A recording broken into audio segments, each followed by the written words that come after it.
How many of you remember the movie The Matrix, starring Keanu Reeves? I'm sure the majority of you do, and I'm sure that there are a few of you who have not seen it, but you probably understand the idea behind it. In this movie, there is a scene where the main character, Thomas Anderson, or Neo, enters the Matrix for the first time right after he has been physically unplugged from it. He is placed inside this artificial construct with Morpheus, who begins to explain and show Neo the difference between reality and the computer-generated dream world in which he had been living. However, Neo has a hard time separating this dream world from the real world, and we can see him struggle with this at first, and as he learns new abilities that would otherwise be impossible in the real world, he begins to awaken and soon catches on to the workings of the dream world, and he therefore becomes lucid in the Matrix. So I want to discuss dreaming. I want to talk about the dream world. I want to talk about lucid dreaming and a few techniques you can use to control your experience. I'm going to show you how to lucid dream intentionally. And maybe after this, you will begin to develop better control of yourself in your dreams and in your nightmares, which some believe does indeed affect your reality.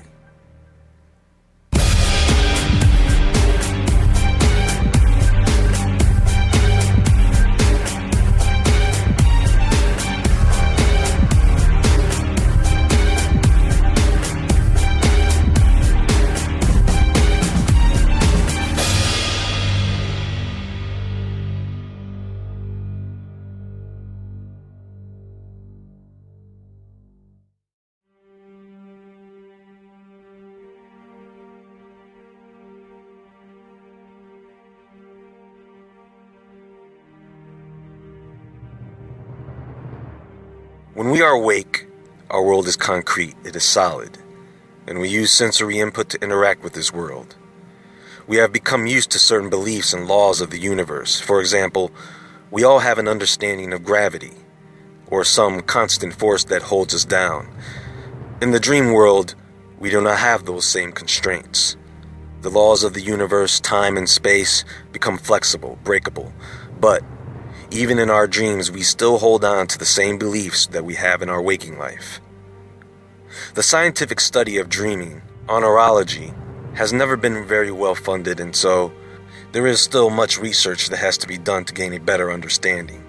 In spite of this, we do, however, have a very good foundation of knowledge and information to work from. Now, I don't want to get too deep into the discussion of why we dream. There are many theories, and it is a lengthy topic by itself.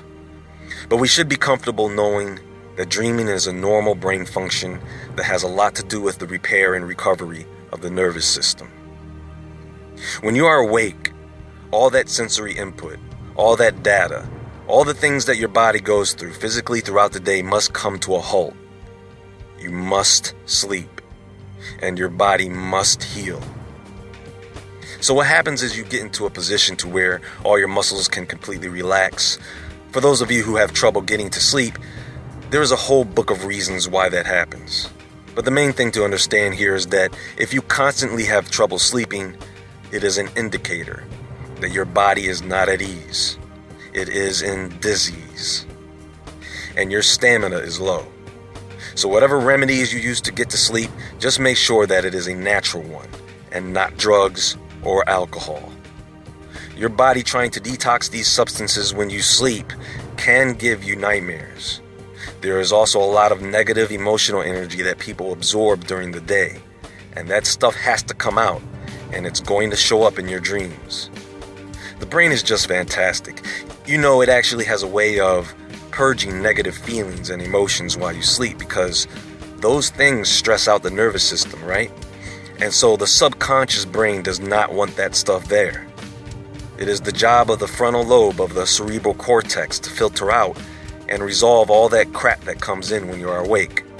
So when you and your frontal lobe are asleep, the rear of the cerebral cortex goes to work, giving you the ability to resolve those issues then through dreaming, among other functions. That is, if you can get regular sleep. Once you have a good hold on how to get regular sleep, you may want to consider how you sleep. For example, sleeping on your stomach is not a good idea. When you sleep on your stomach, you have to turn your head either to the left or right. When your head is in that position for 6 to 8 hours, your vertebrae will try to readjust itself to compensate for that posture over time. That's a problem. If you sleep on your back, you need proper neck and lower back support, as those are the two areas people feel soreness when they sleep on their back without it. Keep in mind, when you are lying down, gravity affects the flow of blood to the brain. Simply put, if you lay on your back, you're going to have a bit more blood flow in the rear cortex of the brain, a sleeping position that is often related to sleep paralysis, vivid dreams, and nightmares. So probably the best position to sleep in is on your side, knees tucked. If you're comfortable with sleeping with a pillow between your knees, that's even better. Now this is important. You don't want to sleep with your hands at a level above your head. You want them out in front of you or below you. If you sleep on your side with your shoulder propped up to support your head, or up underneath a pillow with your arm and hand stretched out above your head, you are forcing the humerus in your shoulder out of place. And when you do that, it puts stress on the nerves in the shoulder that lead to the back and neck. This is why some people wake up with that numbness in the arm and tingling in the fingers. Not good. Now, studies have been done that say sleeping on your left results in an increase in the probability of having a bad dream. Sleeping on your right results in an increase in the probability of having a good dream. So that may be something you want to keep in mind. For those of you who struggle with tossing and turning in bed, you may want to try the SDR or stop, drop, and roll technique. It is explained at lucidology.com, and it will show you simple techniques to trick your body into falling asleep. Now, the reason I bring all these things up is because you're going to need to take these things into consideration if you plan on exploring your dreams with lucidity. For some reason at this point, I feel I need to bring to light that this is not a form of astral projection. You certainly can have an out-of-body experience while you sleep. However, with lucid dreaming, that is not the intent. It is a very different, separate experience, and those of you who have done it know this. Now, I want to mention the film INCEPTION starring Leonardo DiCaprio. Even though it is science fiction, the movie does a good job of illustrating some of the real concepts of dreaming. So just keep that in the back of your mind for right now. The key to lucid dreaming is your memory. Most of us, after waking from a dream, after discovering it was just a dream, tend to immediately discard it and go about our day. Your mindfulness of your dreams is the trick. The more mindful and attentive you are about the environment around you when you are awake, the more attentive and mindful you will be in your dreams. For example, when you walk around in the real world, pay close attention to your environment and the things in it. Look up at the sky. Notice the color, the shape of the clouds, the position of the sun. Notice the ground you are walking on. Notice the people around you and what they are wearing. This attention to detail is a habit and skill that is carried over into the dream world, allowing you to see more. Also, thinking about your dreams for a few minutes right after you open your eyes, before you even sit up to get out of bed, will increase memory retention. Plus, having the intention of remembering your dreams before you fall asleep can be helpful. Some lucid dreamers recommend supplements such as vitamin B6. I myself have noticed an increase in vivid dreaming and memory retention using melatonin or deer antler velvet extract, as these supplements help you to sleep deeper and longer. There are some lucid dreamers that recommend just a little coffee before bed. The power of suggestion, such as telling yourself that you will remember your dreams tonight, or affirming to yourself that tonight I will have a lucid dream, has been known to allow a person to hold on to some type of awareness, increasing the probability of lucidity. Now, if you plan on getting anything out of doing this, you're going to want to keep a dream journal. A simple composition book to keep by your bed is perfect. And when you write, not type, but when you write down your dreams, over time, you actually rewrite the wiring in your brain. It will improve the awareness in your dreams and assist in remembering them. It will also help you to track when you have the same dream over and over again. Now, of course, for the majority of us, when we are dreaming, we don't know that we are dreaming. It is not until we wake up that we then know it was a dream. And so maybe you were not paying very close attention to what was going on in the dream, and so your memory is affected. And this is where lucid dreaming comes in. It is when you are aware that you are in a dream. Now, most people have about one lucid dream a month, but even if they are aware that they are dreaming, many of them leave their bodies on autopilot, and whatever happens to them in a dream happens. So it's not really you being aware that you are in a dream. You kind of know that already. It is when you are able to realize you have complete control of yourself within the dream, and you can pretty much do anything that you want. That is what makes it lucid. So once you are in the rapid eye movement stage of sleep, once you are dreaming, how do you become awakened within that dream? How can you make the dream lucid deliberately? Well, there are several methods, but I will only address just a few of them here. Author Robert Wagner has developed a technique that is extremely simple. For about 5 minutes before sleep, look at your hands and affirm to yourself that when you see your hands in your dreams, you will realize that you are dreaming. This technique works for the majority of people who use it, as it is a reliable tool to trigger awareness. Stephen LeBurge recommends the wake back to sleep technique. This is where you set yourself up to wake up around 2 hours before your normal waking time. You keep yourself up for about a half hour to 60 minutes and fall back to sleep with the intention of having a lucid dream. This is another common technique that works well for most people. An alternative to this is to have 2 separate alarms on something like your cell phone. The first alarm is set at a high volume to wake you up around 2 hours before your normal waking time. The second alarm is set to go off several minutes after you fall back to sleep. However, unlike the first alarm, the second alarm is set to play very soft, natural sounds or music at a very low volume, to where you can hear it, but it does not wake you up. So when you hear this sound in your dream, it triggers your awareness, the same way it was shown in the film Inception. There are other methods of triggering awareness within a dream, such as recognizing environmental clues, looking up at the sky as it may appear weird, or looking down at the ground as you tend to float and not walk in your dreams. You can also look for things to read, such as signs, books. If what you are reading looks foreign to you, or if it does not make any sense, this can trigger your awareness, as well as looking into a mirror.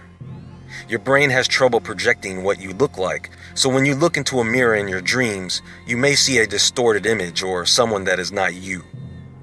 Once you are lucid, now the fun begins, because now you can control what you do in the dream.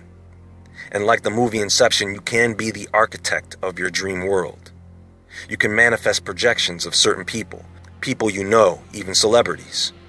People have been able to fly, walk through walls. They have been able to have sex with anyone they want to, provided that their dream sex partner doesn't turn into someone else or a monster halfway through. It happens. People have also been able to use lucid dreaming to treat nightmares. For example, instead of running in terror from some type of projection in a dream, by turning to face the projection in a loving manner, often shrinks the threat level and changes the dream entirely. People have been able to use lucid dreaming for problem solving and mental rehearsal. People have been able to solve complex math equations in their dreams. Lucid dreamers have been able to remedy certain psychological issues that they face in the real world. For example, in lucid dreaming, you can ask questions of a projection. Men dream more about strangers than people they know, and women dream more about people they know than strangers. But if there is a person that you see in your dreams often, then they could be a key to understanding a certain part of yourself. And you can ask them questions so that when you wake up, you can clear up suppressed emotions and psychological hang-ups. Some lucid dreamers have been able to remedy physical pain by manifesting something like a healing ball of light within their dream that they then place on a bad knee or area of pain. After waking, they find that the pain has been significantly reduced, if not gone completely. which arouses an interesting question. Is this at all dangerous? Well, unlike the Matrix, when you die in your dream, you just wake up. Few people have reported feeling pain from an injury they sustained in a dream, like being stabbed, but these are not long-lasting effects. Lucid dreaming can be scary, even unhealthy if you do it too much and start doing things that you would not normally do in real life. For example, you don't want to lucid dream and then start walking around in your dreams, committing crimes and murdering people. Not a good thing to wake up from before entering the real world. Keep in mind that lucid dreaming can be like self-hypnosis. People have used lucid dreaming to break bad habits like smoking, and if you can do that, I'm sure you could create new bad habits as well. Now, sometimes a lucid dreamer can have what's called a false awakening. This is where you intend to wake up from a dream. However, instead of waking to the real world, you just wake up in another dream. Some people have actually gotten stuck, waking up into one dream after the other. It's funny, I know, and I don't recommend killing yourself in a dream to get out of it, because you might be awake. Seriously, the best thing to do is to just ride the dream out. You need to sleep, and you will want to work through your dreams because you are actually organizing and fixing your mind as you sleep, especially when you have a nightmare. You want to learn how to work through the nightmare and take control of it, so that it may happen less. And when they do occur, you can stop them in their tracks. You know, when you awaken from a lucid dream, your body has this feeling as if it has been through some things. You feel this sense of return from some faraway place. There is a sense of accomplishment. And that's what you want. Hear this information, absorb it, take it in. You have more power than you realize. Once you realize it, not only will you take back your life in the dream world, but you will be taking much better control of your life in the real world.